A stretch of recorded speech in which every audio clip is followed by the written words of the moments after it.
I am incredibly honored today to be joined by three leaders of prominent nonprofit organizations that are leaders and have been very intentional in how they integrate their mission across everything they do, including not just programming and grant making and operations, but importantly on the investment area. We are fortunate to have Toya Fick, who's the CEO of the Meyer Memorial Trust, Marla Blow, who's the President and Chief Operating Officer of the Skoll Foundation, and Bola Olusanya, who's the Chief Investment Officer of the Nature Conservancy. So we could not be more fortunate. And I wanted to start with, if I may, ask each of you to share a bit about your organization and your mission, maybe starting with you, Toya. Perfect. Well, thank you so much for the opportunity to talk about the work that Meyer is doing. As you mentioned, I'm Toya Fick, the President and CEO of Meyer Trust. We are a private grant-making foundation located in Portland, Oregon. We've been around for about 40 years now. Started with a little bit under $60 million in 1982 from Fred G. Meyer, who ran and started a bunch of grocery stores in the Pacific Northwest. And he left us with just one mandate, and that was to carry out charitable programs that are tailored to fit the changing needs and problems of the day. And if you only had one mandate, that's a pretty good one.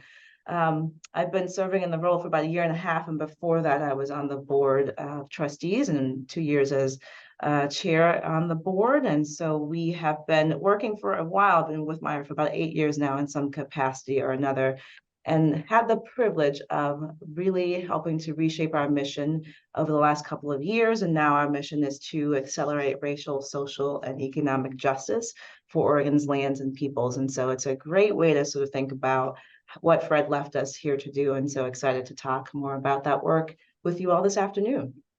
Thank you so much. Bola, did you want to go next? Sure, Afsaneh. Thanks again for giving us the great opportunity to have this conversation about something that's very topical. So my name is Bola Olusanya, the Chief Investment Officer of the Nature Conservancy. The Nature Conservancy is the largest environmental nonprofit in the world. We've been around for about 72 years, and we operate in 79 countries. The mission of the organization is to conserve the lands and waters that all life depends on.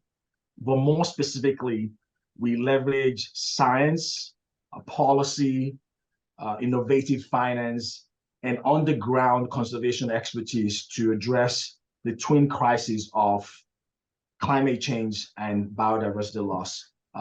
We have a $9+ billion balance sheet and a multi-billion-dollar endowment portfolio, which we purposely align with the mission of the organization. Marla. Thank you so much. It's a pleasure to be here with all of you. And I am the President and Chief Operating Officer at Skoll Foundation. And what we do at Skoll is our mission is focused on building a world of peace and prosperity for all.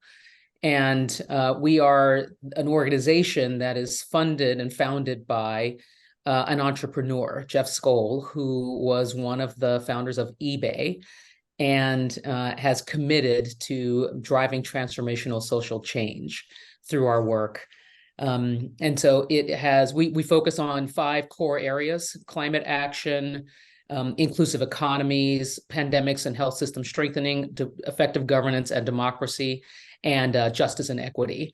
And we look at those on a global basis in many instances. So we operate at a very high level in terms of how we engage and think about deeply entrenched problems around the globe. Thank you, Marla. I think what I'd love to do is sort of jump straight in, and Bola, maybe we could start with you telling us, and I'd love to actually hear from all three of you, but starting with Bola, your commitment to sort of aligning your mission and your investments together. Do you want to talk about a little bit about both the history and also what is the process today for defining and formalizing and implementing these investments? Sure. I'll start with the history. given our mission, I think the assumption is always that we've always been aligning the portfolio with the mission. But the reality is before 2014, we did not consider the mission in the way we manage the portfolio. But I think in 2014, there was a desire to make changes. And I think the first thing that we did was to exclude certain companies that we felt were the ones that had the highest carbon intensity, specifically coal and tar sands. And so we decided to exclude them from our portfolio. Now, the reality is there are only about 40 companies in the world that would fit that. And so even though from an action standpoint, that was a big deal, in terms of the impact, it wasn't a big deal. And we were not even investing in a lot of those companies. Fast forward to today, we now have a decarbonization program where we have today decarbonized the public equities portfolio to the tune of about 90% lower carbon emissions than the global equity benchmark. So that's what we've done on the public side. On the private side, we've been a lot intentional in terms of investing in companies and funds that are aligned with the mission, that are helping to accelerate the decarbonization of the global economy, and also those that have significant, in terms of gigatons decarbonization scale. But the way I try to summarize this is that there are three things that are really important to the Nature Conservancy when it comes to our investment portfolio. So the first thing, which you will not be surprising, is we want to generate the highest risk-adjusted returns. So that is extremely important to us, and we will never sacrifice that. So we want to partner with the best managers that are out there. But we want to do that, which is the second pillar of the process, is we want to be able to do that while aligning the portfolio with the mission. And like I said, decarbonization on the public side, and investing and partnering with the companies and funds that are helping with the renewable energy transition. But the last thing, which is extremely important to me and to the organization, is doing it in an inclusive way. So diversity, equity, inclusion, and justice. Those are extremely important to us as an organization. I think historically, we never looked at that as within the portfolio. But since I came on board, that became an issue that was extremely important. So in the impact report that we produced a few weeks ago, we announced that in 3 years, we've been able to allocate about $450 million of the endowment to diverse-owned firms, right? And in terms of metrics, in the last 3 years, the percentage of diversity that you have within the managers that we invest with has grown by 70%, to the point where today, over half of the people that work with those managers are actually diverse, 54%. Now, we can pat ourselves on the back and say we've achieved a lot. The reality is, if you dig into those numbers, you'll find out that, yes, they're great numbers, but a lot of those employees that we're talking about tend to be at the lower scale, right? Entry level. And so, and that's something that is not lost on us. So we're working to make sure that it's actually not just the lower end across the board. And then the last thing I'll say on that is that in terms of the dollars, it's good. But when you start looking at it from how much are we paying managers and diverse managers, what you find that it's also skewed to the non-diverse managers versus the diverse managers. And those are things that we want to change. Such a good point that you made, because sometimes people have the diverse managers on the liquid side, or let's say just fixed income.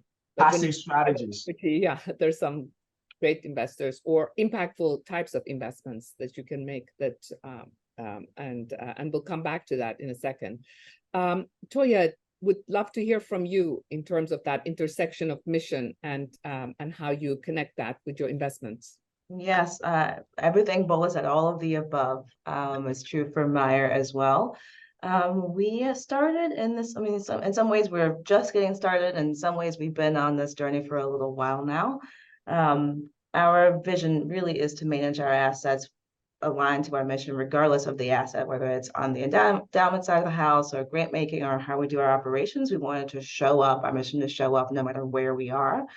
And that work really started with just asking some questions. We started a few years ago in my time on the board, just really being thoughtful about the kinds of questions we're asking folks who are coming into us to ask for resources to, invest in companies in terms of managing our endowment. And we sort of started to think about, all the questions that Bola mentioned. Who are your managers? Who are you placing in the companies that you are using our resources to fund? And sometimes, especially early on, folks would, say things like, we don't really know, or we're not really measuring that, or we don't really have the tools to think through all of that. And we'd say, okay, well, come back when you do, or let us know when you do have that information, because it was really important for us to just get started. And we know that what gets measured gets done. And so now we're in a journey of figuring out, okay, what are we doing with our endowment? Let's really be thoughtful about how we're measuring what it is we're looking for, while we're also changing on the programmatic side of things.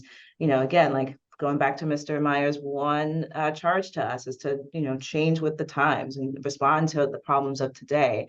We did a lot of our work with our impact statement before COVID. And of course, the world has changed quite a bit since then.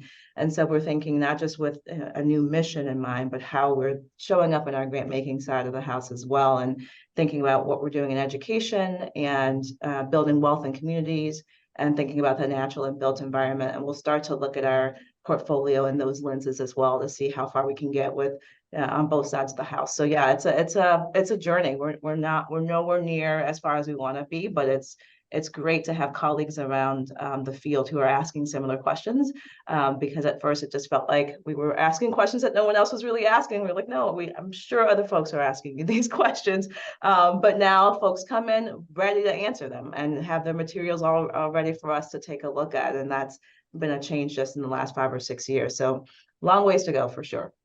Right, of course. And Marla, would love to hear from you in terms of that intersection and the process of how you got there. Yeah, absolutely. The Skoll is unusual in a variety of ways. The biggest, which is overarching, is that we are both an endowed private foundation and we have a living donor. And it's relatively rare for both of those to coexist. And it affords us some latitude, right? And gives us a little bit of room to be experimental, and I'd say sort of relative to this sector, which I have found can sometimes be a little bit surprising in its relative risk aversion. But we have the latitude to be a little bit more experimental, because there is a likelihood that there is incremental incremental dollars being added to our corpus. But in terms of how we've managed and how it's been directed, the interesting thing about the way we're structured is we've always been impact investors. Our endowment has always been aligned against climate and climate tech, battery technology, clean tech. There was a whole theory about the opportunity that represented. But it wasn't because it was necessarily aligned with what we were doing from a grant-making perspective. It was almost independent and incidental, right? That happened. And as we've broadened as a foundation and moved beyond, in addition to climate and the green transition and energy and green energy development, we have not kept pace in our endowment because it was never actually done with the endowment in mind. So what I've brought to the table is this emphasis on being deliberate about aligning what we're doing with our endowment with our grant making. So as we've adopted justice and equity as a pillar and as a focus for our work in our grant making and on the program side, justice and equity can also become a consideration in how we allocate the capital in our endowment. And Toya, I think your remarks were spot on. That was not being asked, right? And one of the reasons, and one of the things I've shared internally is that this is one of the reasons why it matters who's in leadership, right? And the kinds of questions that I might think to ask in my capacity as a leader, I've had other leaders readily admit, right, just did not occur, right, just is not on the radar screen. And I think about what are the demographics of who manages capital on our behalf, right? Who have we hired to be an asset manager on using our capital and putting our capital to work, and broadening out the perspectives of that next layer below us, right? So it starts with sort of my perspective, which is a different layer inside of the foundation, infusing that into who we choose, those people then being empowered to go and allocate the capital in ways that are consistent with their perspectives.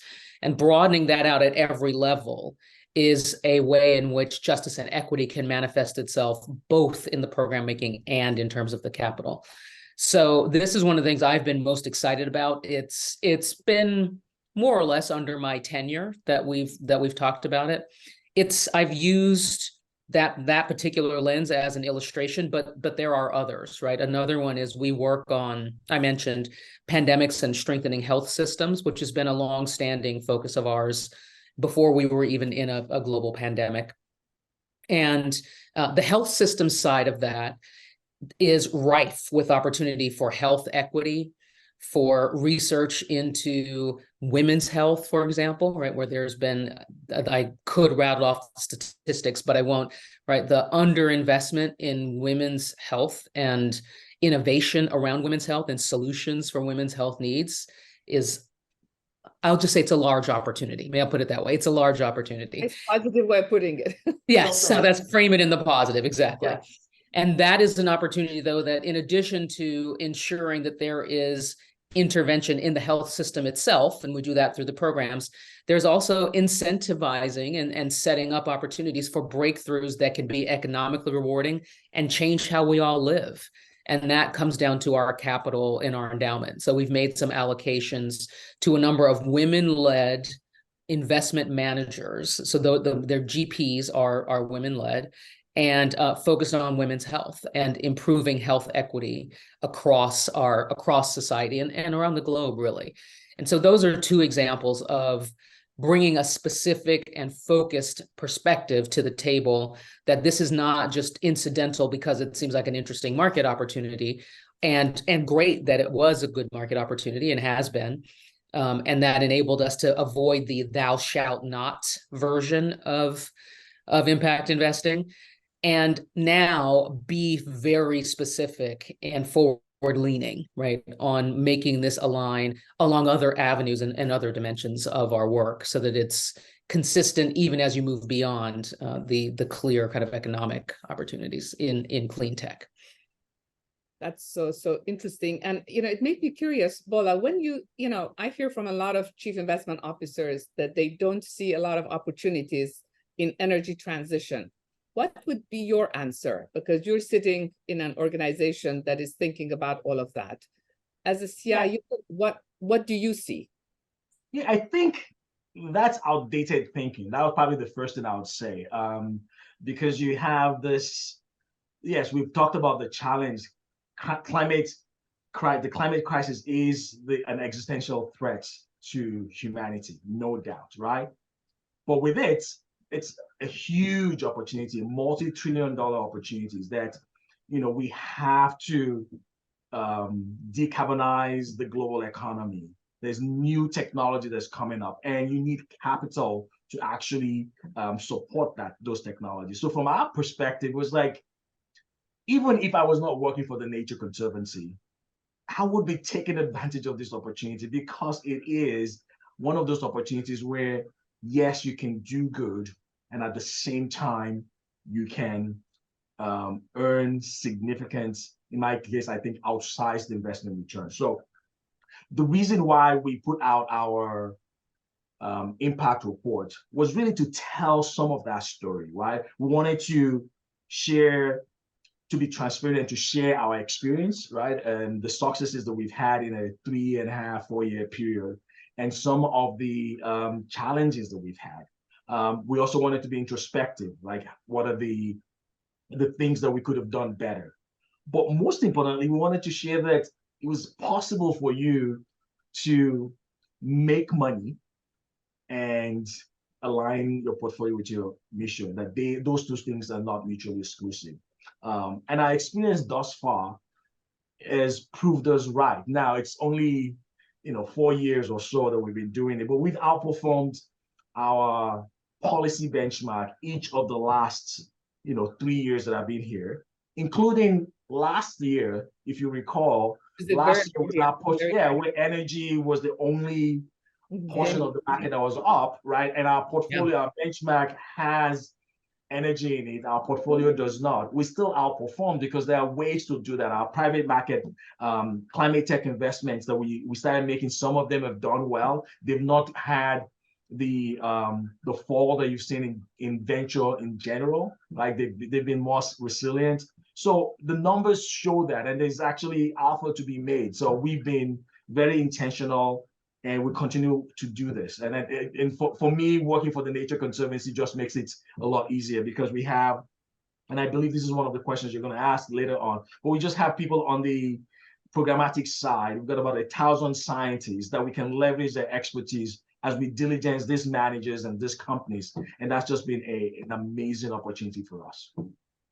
No, I think that message, I think, is going to be very important. And my own background, like yours, has been, I've done a lot of early work on clean energy, but I know that Toya and Marla and you have been sort of on sort of leading these areas in your institutions, among others, social justice and other things. But like, we are in a very different time, and I agree with you. I think it's a dated concept to think that that some of these investments are sort of like the early climate tech of 15 years ago, and to compare today to 15 years ago, we're in a very different place. And I know all the three of your institutions have been sort of on the leadership on this. And I'm just curious, going to you, Toya. Somehow you were a trustee on the board of Meyer Memorial Trust, and they convinced you to become the CEO somehow, and to lead the organization. So going from trustee to being the CEO, I'd love to know that transition, and also, the impact that you wanted to have as a trustee now that you're the CEO, and you're sort of looking across these two areas, i.e. grant making and investments. How are you doing things in a way that is more impactful in consistent with your thinking? Yeah, no, I like to say that I missed a meeting and was drafted while I was at a voluntold, if you will. No, just kidding. It was a privilege to be asked to take this role. We were talking earlier. My predecessor, Michelle DePass, who's on the board of the Nature Conservancy, did a great job setting me up to come in and be successful. She was phenomenal, and we miss her a lot. But it is a joy to sit in the seat. Not only was I a trustee, but I ran an organization that received grant funds from Meyer. And so I'd like to say to folks that I speak trustee and I speak grantee, and thinking about what all the constituents need from Meyer to move in one direction has been really, really helpful. And so coming into this role over the last year and a half, knowing all the journey that we've been on, and really sort of thinking about, having the privilege again to vote for our new mission to accelerate racial, social, and economic justice here in Oregon, was just a gift to really come in and say, we've been working with grantees for a long time. Our trustees are very interested in sort of moving this mission forward, and spending the last year and a half or so really thinking about how we start to do that throughout the organization. One of the ways I talk about it is thinking about this as one Meyer. It's just one place, all the money comes from one place. And so we need to start thinking about it, not just on the grant making side or on the investment side of what we do with operations, but how we live into those values throughout Meyer. And so spending time with the staff on this side of things has been fantastic to really help to think about what we've learned over the years from grantees, think about what we've seen, particularly in the last couple of years as a society, and how we lean into all that we've learned, all that we've seen with this new mission of racial justice in a state like Oregon that is very diverse in terms of thought, right? People tend to think Oregon is a blue state, or it's really actually quite purple. And so how we do racial justice in rural Oregon is going to be just as important as how we do it in Portland. And so, yeah, it's been quite a journey, and we're nowhere near where we want to be in terms of doing all of this at once, but it's everything all at once is changing. And so it's been great to sort of take this role and push us forward.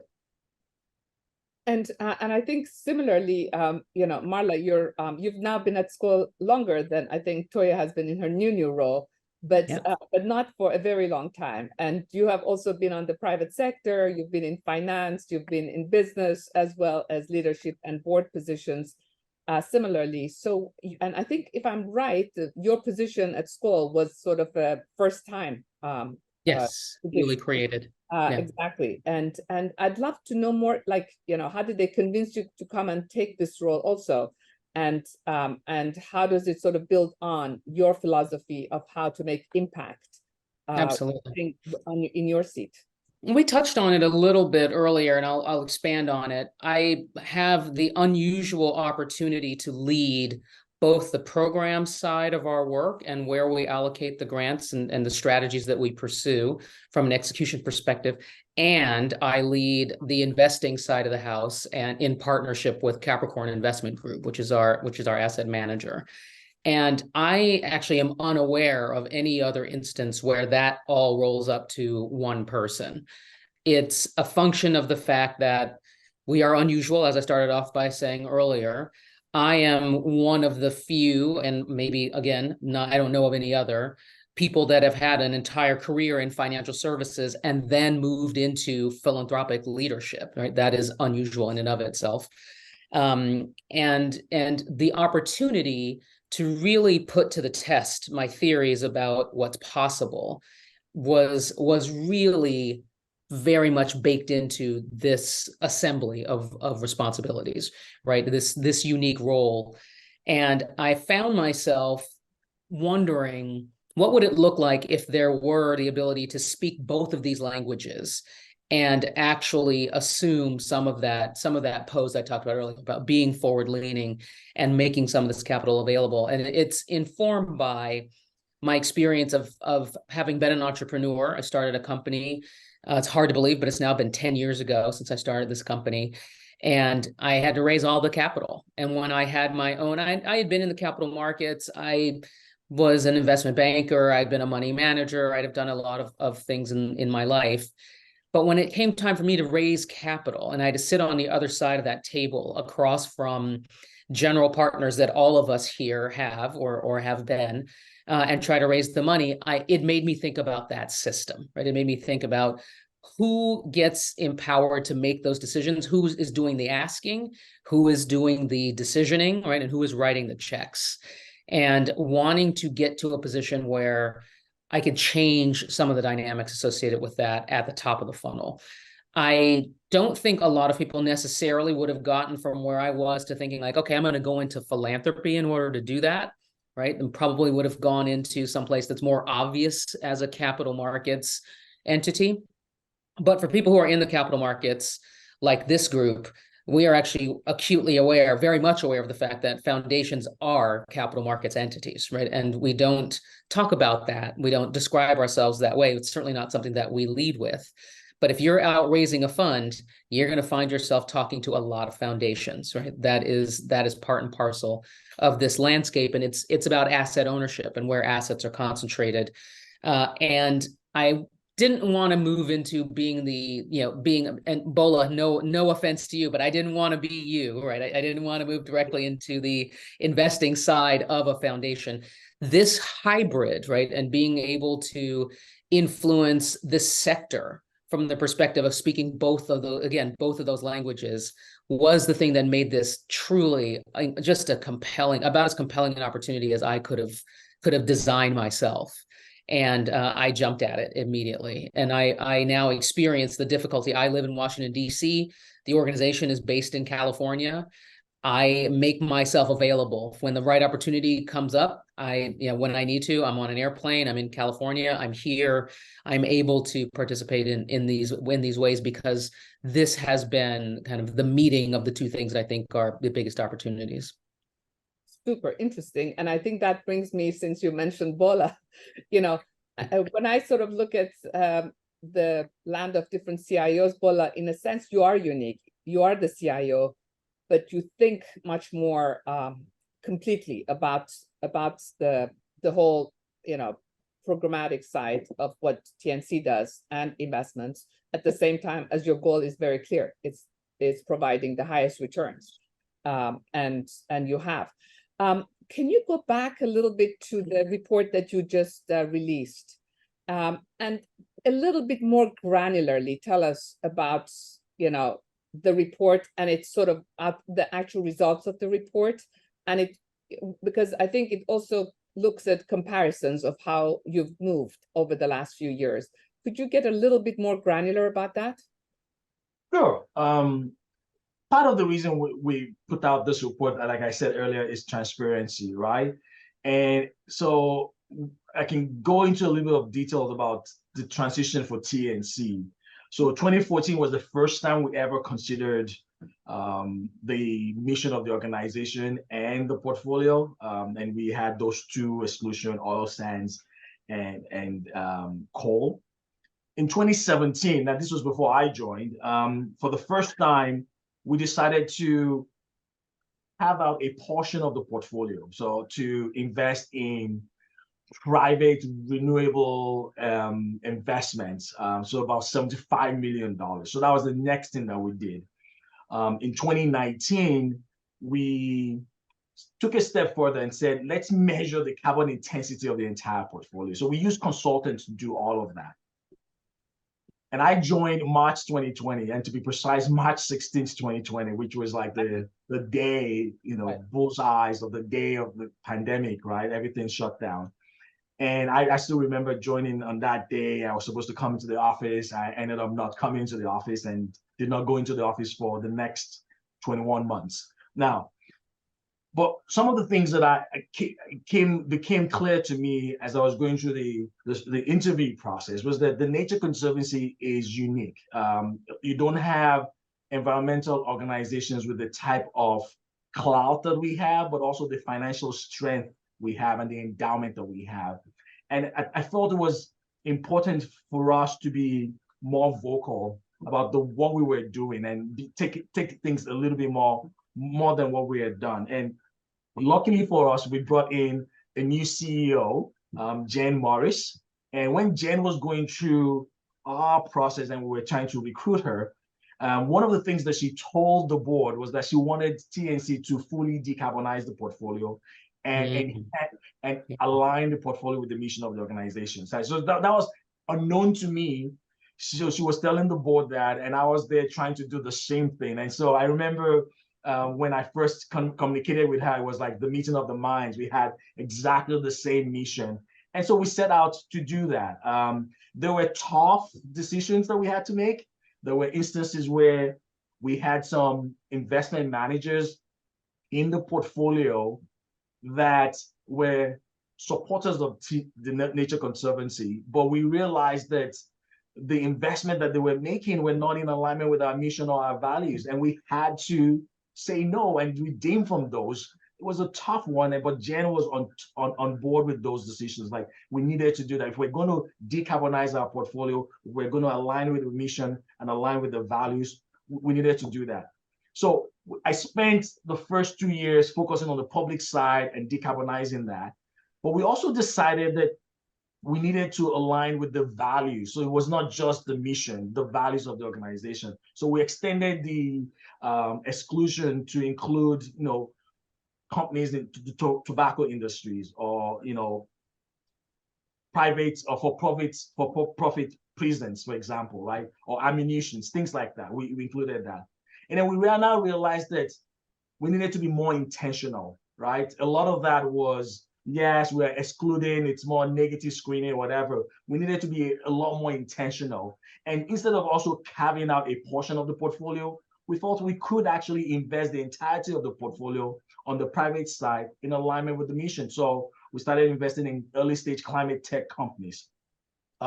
We invested in about 11 or 12 of them, and that's significant. As we were doing that, it also occurred to us that we can actually invest alongside these companies, leverage their due diligence, leverage the 1,000 scientists that we have on staff, and invest directly in companies. So we started a co-investment program to do exactly that. And so that's something that's been the journey thus far. It's been an exciting journey. While we were doing that, we actually had to build out a team from scratch because we did not have an investment team when I came on board. We were outsourcing the assets, so we brought it in. So I think bringing the assets in at our size and being able to leverage the expertise and the brand of the organization has been immense in this journey to decarbonization. That's incredible. That's such a great story, and at such a critical time. And it sort of brings me to sort of the end of our conversation. And I'm really curious, Toya, maybe before the end of, I'm going to ask sort of the same question from everyone. But before that, one of the things that struck me when I came to visit you a couple of months ago was your new building, how it is, at least to an outsider, so aligned with your mission. Could you talk, because it's, what we're talking about is alignment of mission through everything you do. And how did you come to get the building to be so aligned? Can you sort of share a little bit that story? Oh, absolutely. And before I do, Bola wins the award for picking the best first day to start a new job. So that's amazing. As you mentioned, our headquarters are really a physical manifestation of our mission and our values. And we looked at that in a couple of different ways. And we decided to build a headquarters right as Michelle was coming in. And so she came in, and given her background in environment work, really sort of leaned into environment, which is one of our grant making strategies. And so we were super intentional about the location. So we are located in Lower Albina, which was the heart of the Black community in Portland. That community was decimated from building I-5, which is just right outside of my window, and the Moda Center, which is where the Trailblazers play. It's right behind us, and right in front of us is a local hospital. And so eminent domain just sort of really decimated this community years ago. And so we wanted to be in this neighborhood to make an intentional investment in the Black community in Portland.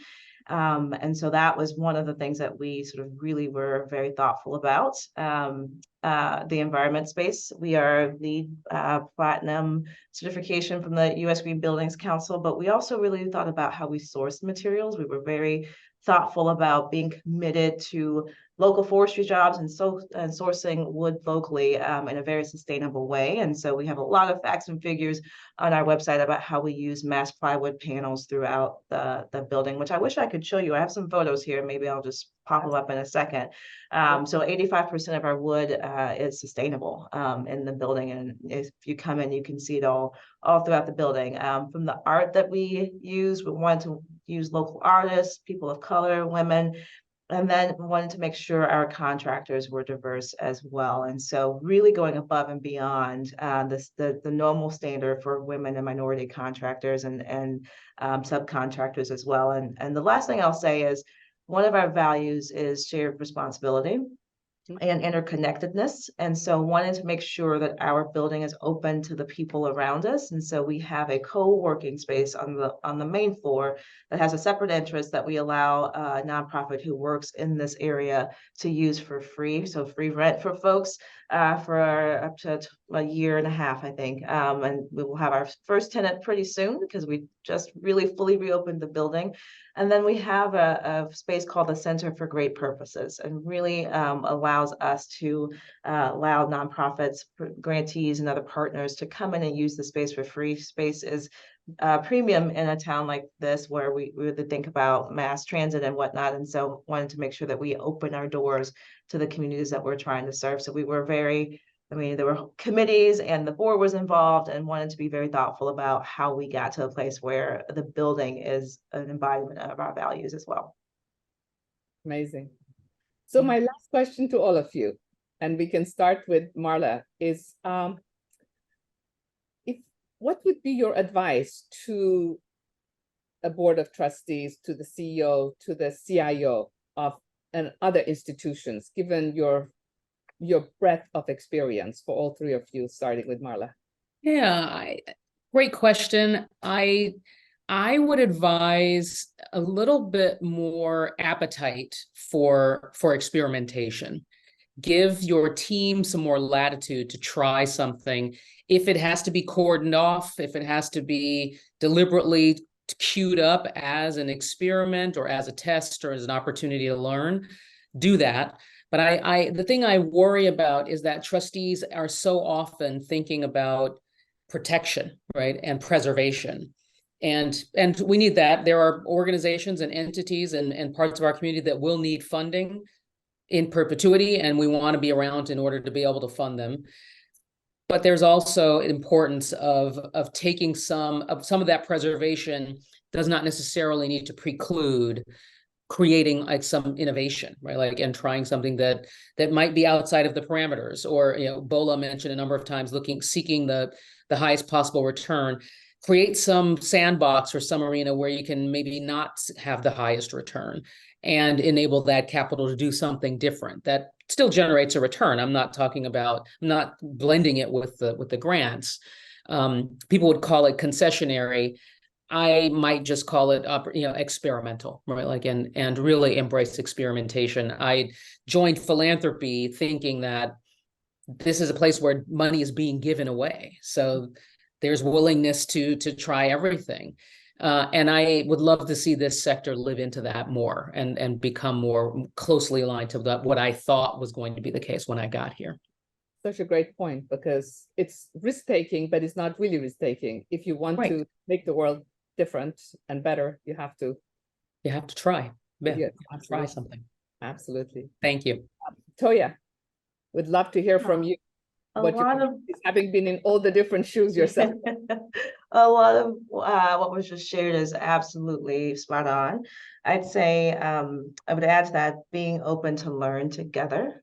This is a journey for all of us, and the staff doesn't have all the answers at the front end, and so really being thoughtful about how we learn together will be important.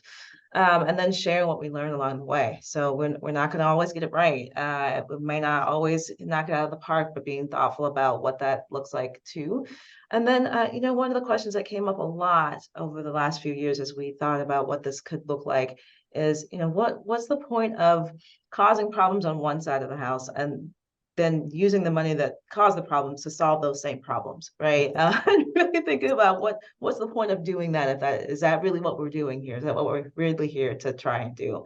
And that sort of helped us be open about how we go on this journey together. But the last thing I'd say is keep asking the questions. I mean, the part of the journey here is our board is extraordinarily diverse and with lots of different perspectives. And so again, to Marla's point earlier, some folks will say, I didn't even think of it that way, right? So continually asking questions to sharpen the focus is important.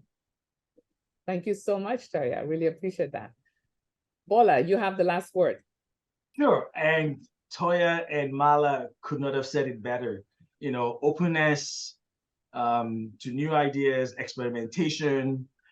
Maybe I'll add the fact that there should be the acknowledgement that failure is an option and you can learn from failure, and the willingness to accept that. I think that's critical.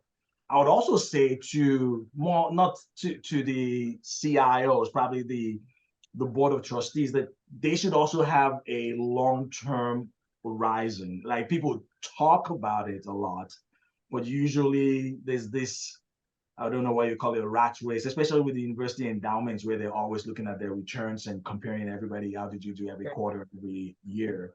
But think more the long term. And because when you start thinking from that perspective, you realize that a lot of the opportunities that exist over that long-term horizon are things that are aligned with a lot of the mission of those organizations. And so it will actually help them to reconcile that, okay, mission alignment is actually not going to be at a detriment to what they're trying to do, investing in those causes. So those were the things I would say, but this has been an amazing conversation. I've learned a lot. Thank you so much. Thank you so much. And on that note, I wanted to thank you so much, Toya, Marla, and Bola, for an incredibly thoughtful conversation, and look forward to future conversations. Thank you. Thank you. Thank you.